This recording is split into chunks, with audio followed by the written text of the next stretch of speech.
let's have a little chat with time slot 6.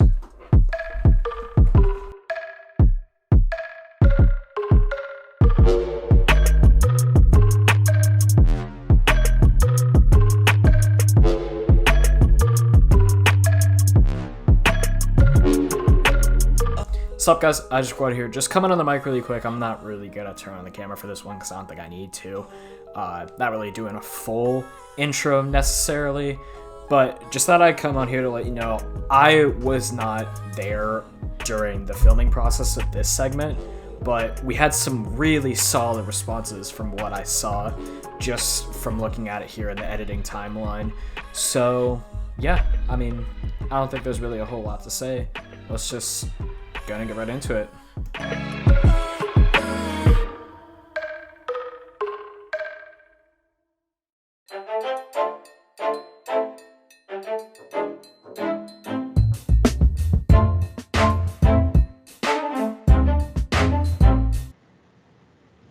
Yeah, I guess there's kind of two answers to this question. There's like, as like a person of color, you often experience like smaller things, which are like often called like microaggressions, right? Like little tiny things that like are often unintentional, but often have some like racial like kind of bias motive behind it. Like some examples would be like, someone telling a black person, that like you speak so articulately, or like, wow, that's really surprising that you read, or stuff like that, which I've heard, several times before. And it's often one of those things where like, even if necessarily it isn't from like that place of like racial bias, you just always feel like it is because it feels very much like kind of someone acting as if it's unexpected that like you as like a person of color, and especially a black person, like can talk or read, which is like not exactly great. But I think like one particular like moment of like racism that like I really remember is like my dad, who's like a lot more dark skinned than I am, and me were like in this hotel that we were staying at, which it was like New York. I mean, not New York, excuse me. It was New Year's Eve. And we were like hang out. We basically did this thing where like we like bought a couple, not bought, we're staying in a couple hotel rooms during New Year's Eve, which was like a bunch of family friends. It was like a really cute time. And we were like walked into the hotel like after seeing the parade, and it was just me and my dad, and we like walked to like, like how like hotels have like snack like buffet areas, and we were like grabbing snacks, and then we saw like the hotel person behind the desk like get out from behind the desk and like follow us into the snack room, which like that's like never something I've seen happen before. Like I thought the desk people were just supposed to stay behind the desk, but it was pretty clear after a while like they're like peeking behind the door, like watching us like in the buffet place. And it's pretty clear that like they just thought we like weren't guests of the hotel, that we had just like walked in and were like taking stuff from the buffet, even though like we had checked in earlier that day.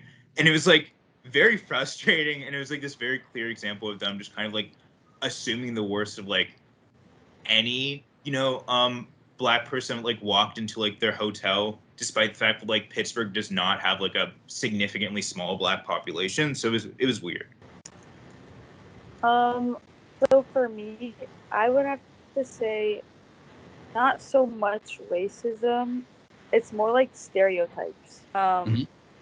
Being Arab, growing up, people say things like terrorist, like that's a very common joke. Or they're like very quick to judge your home country. Like for me, I'm from Syria, and they're very quick to judge and say like, isn't it a desert? Like, is it all war there? Like, what's going on? Like, or they'll go to assume like my religion.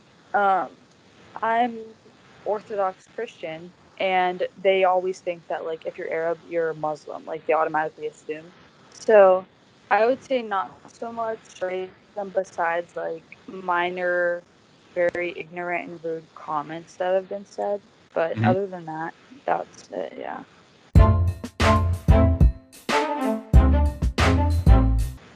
Oh yeah, most definitely. I mean, I live in Oakland, and if you just drive between South Oakland and North Oakland, you can see an extreme difference. Like half of it is mansions, and the other half is like, either just smaller houses or some that, need to be renovated or are closed off, or, and even race wise, it's very segregated. I mean, going towards Pitt campus or like the other side of it, it's mostly white. And then you come towards here. I live where it's kind of mixed actually, but I think if you go a few blocks down from me, there is a higher African American population than there is like on my street, but I'm pretty close, so it is very segregated. And like we were discussing the one day, just taking a drive from like Hazelwood to Squirrel Hill, like stuff like that. It's extremely segregated, and I think over time it's kind of getting worse. But yeah. Yes. Yeah. Pittsburgh's history of redlining, which has was purposely made to kind of keep Black people and other groups, mainly Black people, within certain communities in the city, is still very real, and the legacy of that is still very real right now. If you look at those maps of redlining, the areas like the Hill District and Homewood, and a lot of the parts of the north side that are closer to downtown are the places that are still majority Black neighborhoods. You could point at those neighborhoods, and be like, oh yeah, those are the neighborhoods where a lot of the Black population in the city lives in. And it's never really a great sign if you can walk around a city and know the racial demographics of each neighborhood and just be able to say yeah, this is a Black neighborhood, this is the white one, which is something you can really do in Pittsburgh. And I mean, I've never lived in another city, so I can't speak on how it is in other places, but I don't think there's ever been a point in another city that I visited where that's just been so clear. Yeah, definitely. And like you said, the legacy of redlining, it's very apparent in Pittsburgh, I think, for sure.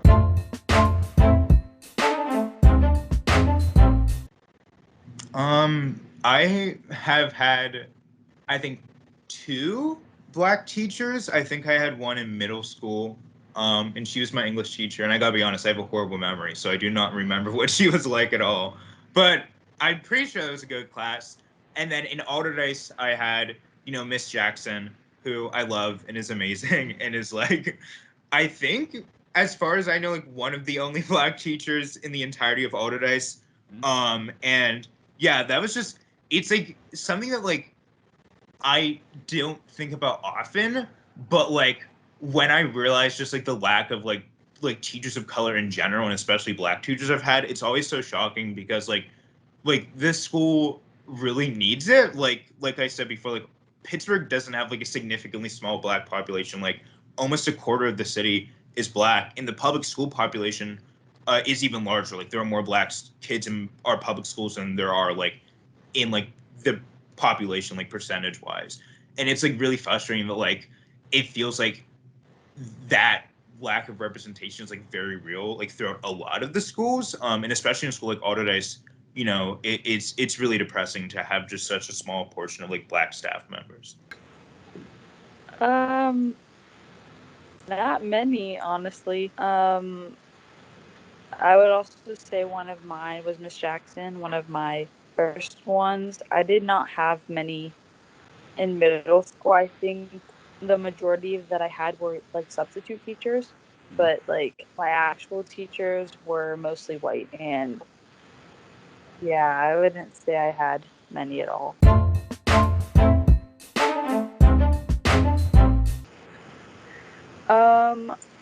Not so much towards me, but I have witnessed it happen, especially to other students, or going back to the ignorant comments made either towards me or towards my friends, especially my friends of color. And yeah, I would say I have seen it, and I see it more amongst teenagers and high school students more than I do between adults or younger kids, I would say. So I think the most common place I've seen it is high school, if I've seen it anywhere. So I mean, I feel like my context is maybe a little different because, like, as the son of a teacher, I feel like a lot of teachers in the school and a lot of like staff members and just like they know me as like, and that's hard to because like a lot of I think like a lot of like especially like the microaggressions, like smaller kind of racist things that I think a lot of students of color experience are very much based on the fact that like teachers do not know them and they're kind of getting like these first just automatic impressions that are fueled completely by bias. So that's why like the punishment rate and like the expulsion rate and suspension rate of black students are so much higher than white students.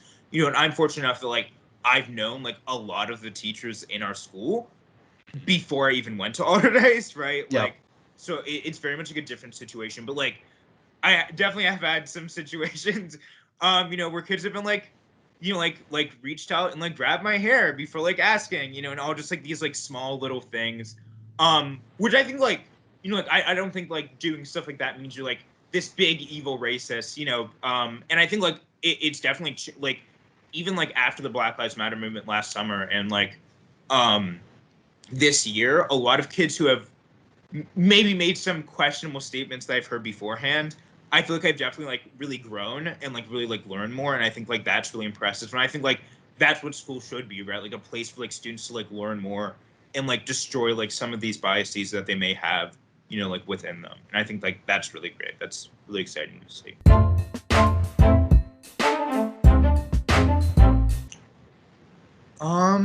I mean, I haven't taken the African American history course, so I can't completely speak on it. And this is not even just like my course, like in general. Do you think that that Pittsburgh Public Schools teaches African American history?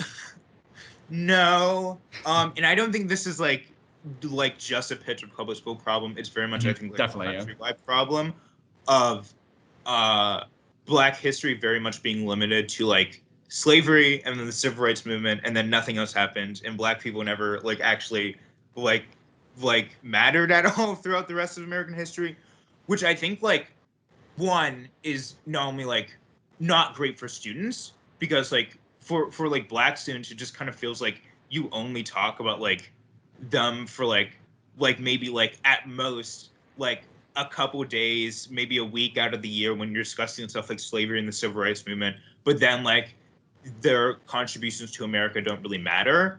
But I think it's also just like bad for the class and bad for like teaching because I think it's historically inaccurate. Like, because like when you imply and when you kind of stop teaching about like Black history by the civil rights movement, you kind of imply that like, racism and like other struggles that the Black community has gone through ended by the civil rights movement. And it's like not something that like I think it's purposeful by any means, or at least I hope it's not purposeful. But I think it's very much just like subconsciously implied and given to like a lot of students. So like if you don't really learn about Black history past like, like the death of Martin Luther King, then you just kind of assume that like, oh yeah, that's it. Like after that, Black and white people are equal and nothing was bad and everything was great. And it's just like really depressing. And also like, and other people brought this up before me, but I think like also like the discussion of like Black people as like mainly like people who have suffered and not like as like a group, as like a culture, who have like had experiences beyond just suffering, I think is like really important. And I'm like fortunate enough to have had like teachers who have done that stuff, but overall that's not been my experience. And I wish it was like brought up more. I think like talking about like racism and struggle and all that stuff is insanely important, and I think it should be prioritized in history. But I also think like a lot of history is culture, and like not talking about culture and just acting like the entirety of just any group's history, not even just Black people, is just like struggle and suffering, just isn't the most accurate way to teach history. No. I mean, it's surprising, it's so shocking, and so sad to me that it took this long to get an African American history course. I think that should have always been an option, because that to me was an interesting topic, hearing about how it's not just going to be about the hardships that African Americans have went through, or been through, I should say, but about their culture, like the things we should be appreciating, and we don't learn that in basic history courses. So, I mean, we grow up learning about slavery and the civil rights movement, and then it's like cut off, and it's like, okay, but what happened after that? What about all their successes? What about all the accomplishments and everything they've added into the system, into creating what America is today? Like, what about that? And we didn't get any of that in basic history courses. I think we get into detail and culture with a lot of other units, like in the past. But when it comes to African American history, I think this course has been the most I've learned since we started school when it comes to the history of African Americans and like their culture.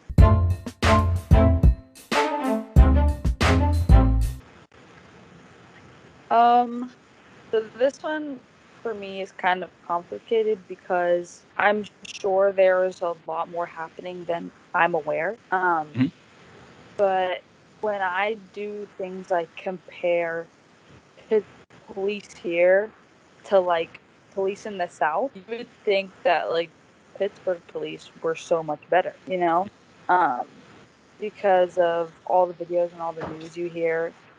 The extreme bias and racism in some cities, definitely differs amongst, the South, North, East, and West.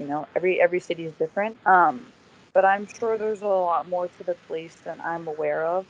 But from what I've seen, we are less worse than a lot of other cities. Um, I know that's a in big other question. cities, I don't know. I don't. I guess I wouldn't use the word they handle situations better. Maybe just slightly less worse. And I think like that's just largely due to like the conditions of Pittsburgh and not like the police themselves just being like objectively better. Like just like for like a lot of reasons. Like I think, the police in Pittsburgh, like either due to like just not having as much money or other stuff like that, aren't able to do like as like aggressive stuff as like police in other cities are able to. But that doesn't necessarily mean that they are great. And I think like very much so like they've like constantly continuously kind of shown their true colors, whether it be like during like the pretty violent crackdown of like the Black Lives Matter movement last summer, like the police even went to like the extent of like kidnapping people off the streets, which is like pretty horrible. To like even right now, like I live right next to like the Zone 1 police station on the north side, and I like regularly see police, like 4 police vans, look with at least like 8 to like 6 officers like in between all those vans, like stopping one person. Like that's such an excessive use of force. That's such a situation that can escalate so easily if even just one officer sees like some person move their hand in a way that they don't like or something like that. And that's like really worrying. But like, with these demands to like, like maybe lessen this like intensity of the police in the city, that they aren't listening. And it's worrying. So yeah. Definitely. Actually, you know what? Just to kind of add on, and I really just thought of this one, but can you share some? I know that you're very active in the movement with protesting and marching and stuff. Can you share some of your experiences? Like, what has that been like? Yeah, I mean, I'm fortunate enough. Well, actually, that's a lie. I have never been like directly attacked by the police. I have been a protest where that situation has happened, but I've been fortunate enough to like leave like before anything happened to me.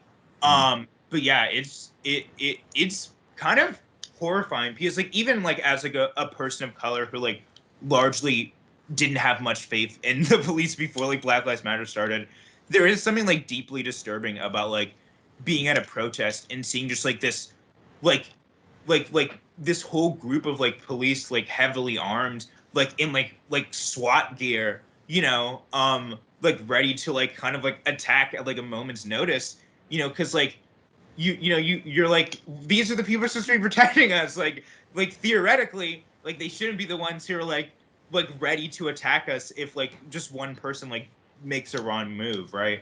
And like that's like really horrifying. And I've like it's just this it's yeah it's it's scary to say the least. Yeah, Yeah. I'm not really sure if I could explain it any more in depth than that.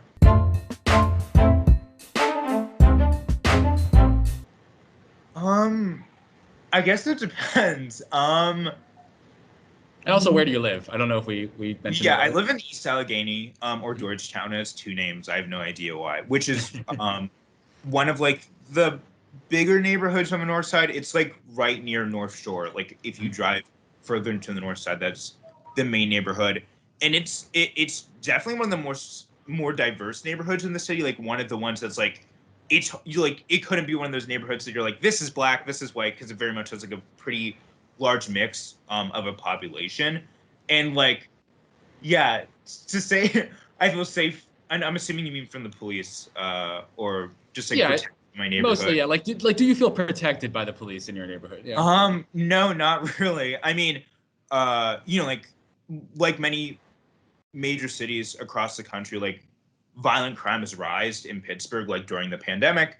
And there's been some not great instances in my neighborhood of people being shot and people dying.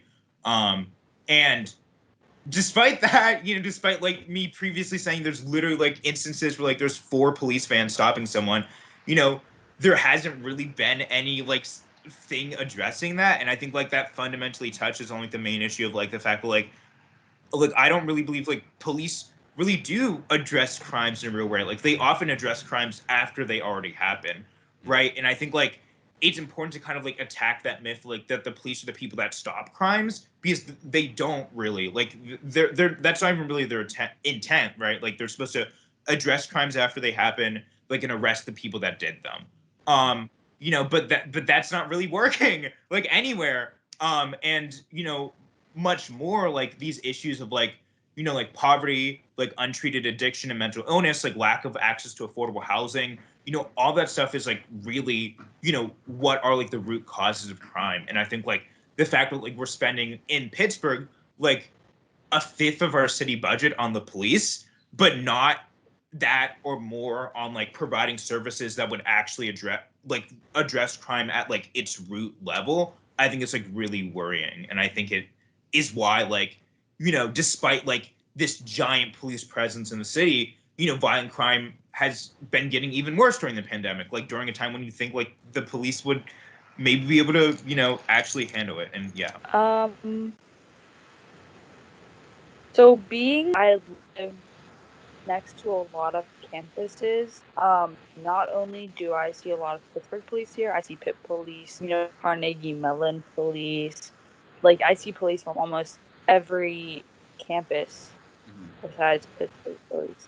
And I would say, like, I don't really feel threatened a lot of the time in Oakland. So sometimes I don't feel the need to have police present. Like, I don't know if I feel like protected, because I could say generally I feel Oakland is safe, and I don't feel like I need the police like on speed dial all the time, Mm-hmm. So I don't know if I could say I feel protected by them, but they're definitely like a factor here. I just don't feel that it's necessary all the time.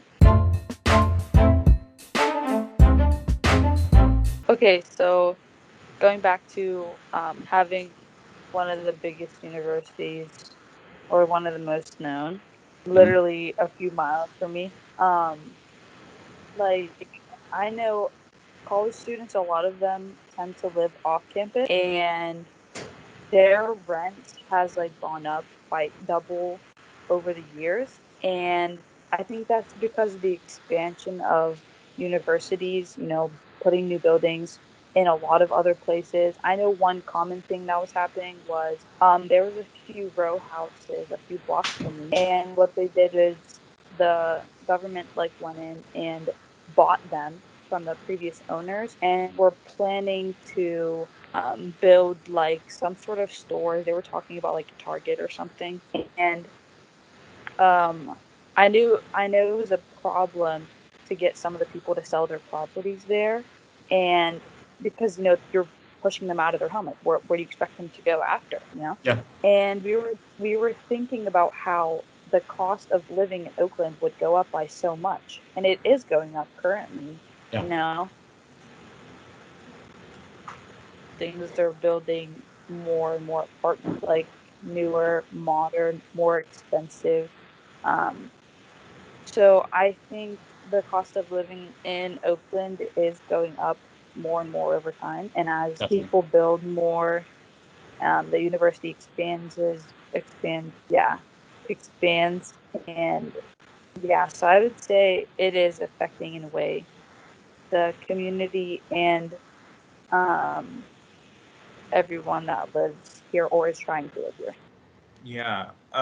East Allegheny, like, I mean, unfortunately, many of the cities in the neighborhood is getting gentrified to a pretty depressing level. You know, we have like condos that are being built like over near my house. They like are building a condo in like a church that used to be there, and they like built a new hotel. It's like, you know, very fancy, and there's like a bunch of new businesses that have moved in, you know, most of which are like pretty expensive, and like a lot of the residents of like the community cannot afford to go to those businesses like consistently, um which is like really frustrating. Yeah. And you know, like I'm lucky enough that like my parents pretty securely own the house we live in, so there isn't like too much worry about like really being pushed out, you know, or stuff like that, like to the people who have had to deal with that in my neighborhood, which like there are many people who have been pushed out due to like rising rent and stuff like that. But it's really depressing because, you know, my neighborhood has Light of Life, which is like a kind of like homeless shelter service, and also a Salvation Army like right near it. So there are a lot of like homeless people who live within my community. But we also have like these major condos being built for like people who don't even live in the city yet, right? And it's like this huge contradiction of like there are literally like abandoned houses in like these newly built condos like all around my neighborhood. Uh and there's these people who like need housing like more than anyone. And but instead, you know, like this neighborhood is being renovated for like the people who could live here instead of the people who do live here, right? Which is like I think like really like the worst effect of gentrification, that like it makes the people who already lived in those communities not be able to live there anymore. You know, it makes it like inaccessible, and that's not a city we want to live in, right? We want to live in a city where like the people who live here are like getting the services and like the things that they need. You know, and I don't think it's necessarily surprising them. Like, you know, Pittsburgh is losing more people than it's bringing in. You know, because like it's progressively coming less of like a livable city for like so many residents.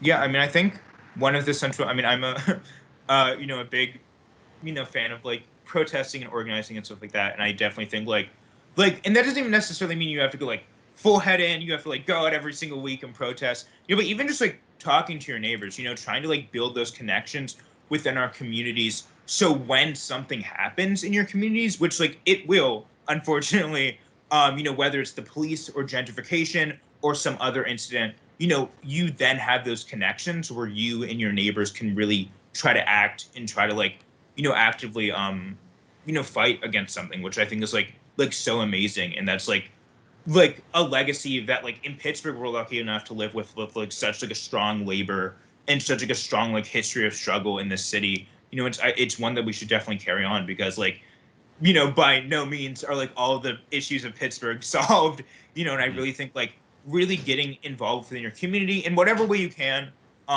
you know, and really just like trying to help, you know, fight for the people who need it most, and like making sure like it can thrive as much as possible. I think it's like really something we should all do. And at least for me, it's like super like emotionally beneficial. I just feel like always like super excited and super happy every time like, you know, some campaign I've been working on or something like that like makes its next steps. And I think it's like really fulfilling.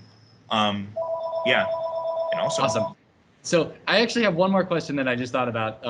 So I know that you're very active in like protesting and things like that. Is there any advice that you could give to somebody that wants to participate in that? I guess, yeah, I think like, I mean, I was always someone who was really political, but only like really during the summer did I get like super involved in like community organizing and like protesting and stuff like that. And like the biggest advice I would have is just like find something that you're really passionate about. Like there's so many organizations all across the city. Like it's insane. Like I am constantly like learning about a new thing every single day, and I've like been involved in this stuff for like nearly a year now, you know, so like there's like constantly like people doing like environmental stuff. There's people working on labor issues. There's people working on like, you know, racial justice issues and, you know, stuff dealing with the police. There's people working on gentrification. Like there's people all across the city like doing this stuff. And I really think like it isn't even that hard. Like even just like looking up like on like online, like group talking about racism in Pittsburgh, like you will find like so many like Facebooks and Instagrams and Twitters and blah, blah, blah. And just like getting involved and like testing the water and, you know, not feeling ashamed. I think like if you don't feel like something you're a part of is something that you enjoy being a part of, I think like it's fine. And you're not like betraying the movement or like being a racist if you're like, I don't like doing this thing. I think I could contribute much better here. Because I think like, you know, what helps the movement and what helps these struggles most is you contributing to the thing that you're passionate and can contribute to the most, and not like feeling like you're just like doing something because you feel like you have to.